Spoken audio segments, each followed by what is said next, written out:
Justice Sudarshan Reddy उपराष्ट्रपति चुनाव में जो लड़ रहा है, हम सब लोग उनके मदद देने के लिए इधर हाजिर हुए।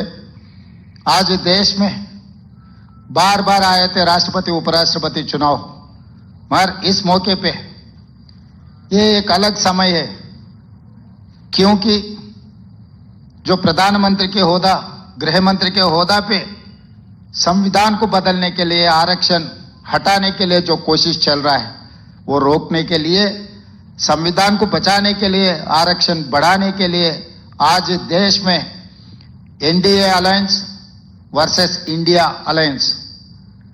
Justice Sudarshan Reddy is not a member of any political party. He has not taken any membership in any political party. मगर संविधान बचाने के लिए वो पहला मेंबरशिप लिए।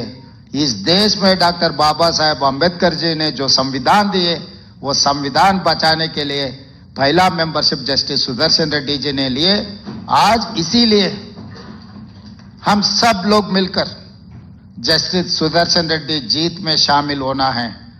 इस देश में नीलम संजीव रेड्डी जी, पीवी नरसिम्हा राव जी, एनटी रामाराव जी, जयपाल रेड्डी जी, वेंकैया नायडू जी, तेलुगु बोलने वाले इस देश के राजनीति में बहुत योगदान किए।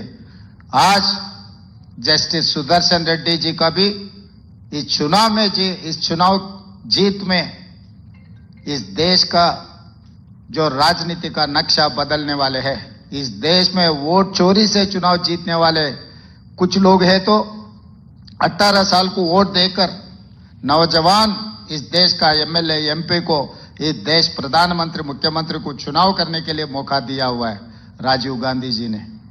इसीलिए आज India alliance across the political parties, कोई एजेंडा कुछ नहीं है। जस्टिस सुदर्शन रेड्डी जी के लिए कोई पार्टी नहीं है, उनका पार्टी है संविधान बचाने का पार्टी। ना कांग्रेस, ना कम्युनिस्ट, ना किसी पार्टी से उनको कोई लेना देना नहीं है। उनका जिम्मेदारी इतना ही है, 50 साल से वही काम करते हैं, आज भी उनका जिम्मेदारी वही उठाने के लिए वो तैयार हो गए, संविधान को बचाने के लिए। ये संविधान बचाए तो इस देश को बचा सकते हैं, नहीं तो इस देश में इस देश को खतरा आने वाले है।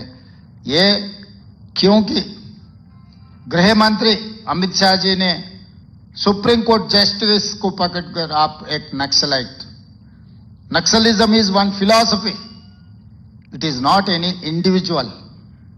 If you don't like any philosophy, you can argue, you can win, but you cannot finish, you cannot, आप गोली नहीं मार सकते। ऐसा कुछ चीज देश में नहीं हो सकता है। सबको बचाने के लिए, संविधान को बचाने के लिए, खासकर उपराष्ट्रपति कुर्सी में legal and constitutional expert justice Sudarshan Reddy अगर वो कुर्सी में बैठे तो देश के लिए बहुत अच्छा दिन आने वाले हैं। इसीलिए जस्टिस सुदर्शन रेड्डी को इस चुनाव में चंद्रबाबू नायडू जी, पवन कल्याण जी, वाईएस जगनमोहन रेड्डी जी, चंद्रशेखर राव जी, असदुद्दीन ओवैसी जी को मेरा एक ही गुजारिश है, आपके एमपी लोग सब जस्टिस सुदर्शन रेड्डी को मदद दो, इस चुनाव में जिताओ।